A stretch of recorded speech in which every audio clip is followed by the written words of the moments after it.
Dear students, आज हम पढ़ रहे हैं चैप्टर नंबर 2 और ये एक पोएम है जिस पोएम का नाम है ज्योग्राफी लेसन। ज्योग्राफी मीन्स भूगोल होता है, लेसन मीन्स पाठ, भूगोल का पाठ। तो भूगोल का पाठ हमें क्या सिखाता है, इसके बारे में हम इस पोएम में पढ़ेंगे और इसे जानेंगे। तो इस पोएम को सबसे पहले जो इसके जो कॉम्प्रिहेंसिव क्वेश्चन आंसर है उसके बारे में हम समझेंगे। तो देखिए, सबसे पहले जो ब्लैक कलर में जो लाइनें लिखी हुई है ये पोएम की लाइन है जो पेज नंबर 34 पे दी हुई है। उसके बाद कुछ वर्ड मीनिंग दिए हुए हैं और फिर नीचे हिंदी अनुवाद दिया हुआ है, फिर पैराफ्रेज दिया हुआ है जो कि हिंदी ट्रांसलेशन होती है। उसके बाद मल्टीपल चॉइस क्वेश्चंस दिए हुए हैं, मतलब बहुविकल्पीय प्रश्न दिए हुए हैं और 4 प्रश्न दिए हुए हैं जो कि आपके एग्ज़ाम में बिल्कुल सेम इसी कंडीशन में आ सकते हैं। तो सबसे पहले हम इसको पढ़ेंगे और बड़े ध्यान से इसको जानने की कोशिश करेंगे कि इसमें क्या समझाने की कोशिश की गई। कॉम्प्रिहेंसिव क्वेश्चन आंसर में हम स्टैंजा को पढ़ते हैं, स्टैंजा पढ़ करके जो क्वेश्चंस दिए होते हैं उसके आंसर को हमें लिखना होता है। तो देखिए, जब सबसे पहले इसकी लाइन फर्स्ट लाइन पढ़ेंगे, when the jet spring into the sky. When the jet, जब एक जेट मीन्स होता है अंतरिक्ष यान या प्लेन। जब कोई हवाई जहाज़ या कोई अंतरिक्ष यान या कोई जहाज़ स्प्रिंग उड़ता है इनटू द स्काई मीन्स आसमान में। जब कोई एक अंतरिक्ष यान या हवाई जहाज़ आसमान में उड़ा, इट वॉज क्लियर, ये बिल्कुल क्लियर था, ये बिल्कुल साफ था। Why the city had developed, कि शहर को किस प्रकार से या क्यों विकसित किया गया था। द वे इट हैड, कि एक बहुत ही सुंदर ढंग से उसको विकसित किया गया था। उसमें घर बहुत अच्छे ढंग से विकसित किए गए थे, घर, सड़कें और बाजार, सुंदर सुंदर खेत, उनको बहुत अच्छे से विकसित किया गया था।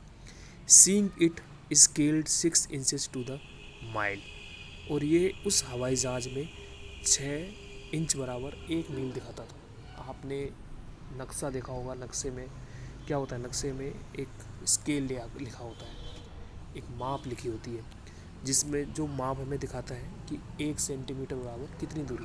तो उस नक्शे में 6 इंच बराबर 1 मील दिखाता था, मतलब 6 इंच की दूरी 1 मील की दूरी दिखाता था। तो ये इसमें जब देखिए हवाई जहाज़ उड़ता है, हवाई जहाज़ उड़ता है तो कैसे धरती कैसे दिखती है, घर कैसे दिखते हैं, उसके बारे में इसमें बताया गया है। तो इसमें वर्ड मीनिंग है, इसको आप कॉपी में लिख लेंगे, बहुत ही 2-4 वर्ड मीनिंग है, इसको आप लिख करके इसका देखिए हिंदी मीनिंग में भी बिल्कुल वही बताया जा रहा है। जब प्लेन तेज़ी से आसमान में उठा, कवि ने नीचे की देर देखा, वह समझ गया कि नगर क्यों बेहतरीन ढंग से विकसित हुआ था।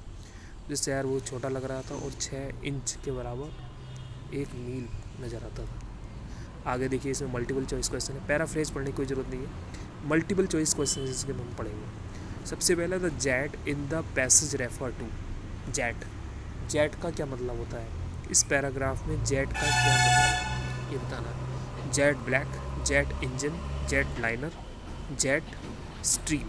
तो इसमें क्या है, जेट लाइनर। जेट का मतलब होता है जेट लाइनर, मतलब एक ऐसा जेट हवाई जहाज़ जो बहुत तेज़ी से उड़ता है, उसके लिए इसमें यूज़ किया गया है। सेकेंड है, the poet realised why. Poet ने महसूस किया, कवि ने महसूस किया, he was in the sky, the city had developed, there were new ways in the city had taken the save it had.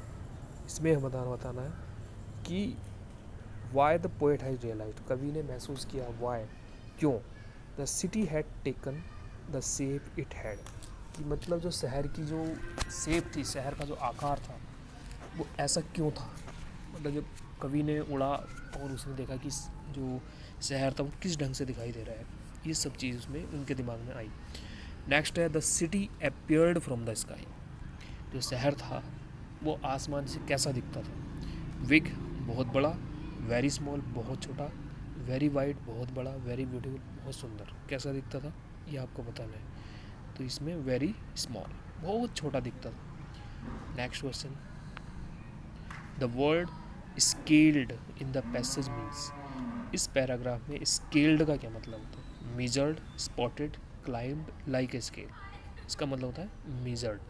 Measured means होता है मापना, स्केल का मतलब भी मापना होता है और मेजर्ड का मतलब भी मापना होता है। तो इस तरह के क्वेश्चंस कई बार हमसे पूछे जाते हैं और इसको आप अपनी कॉपी में कर्सिव राइटिंग में लिखेंगे और नीचे जो कुछ क्वेश्चंस हैं इनको भी आप लिखेंगे। Thank you.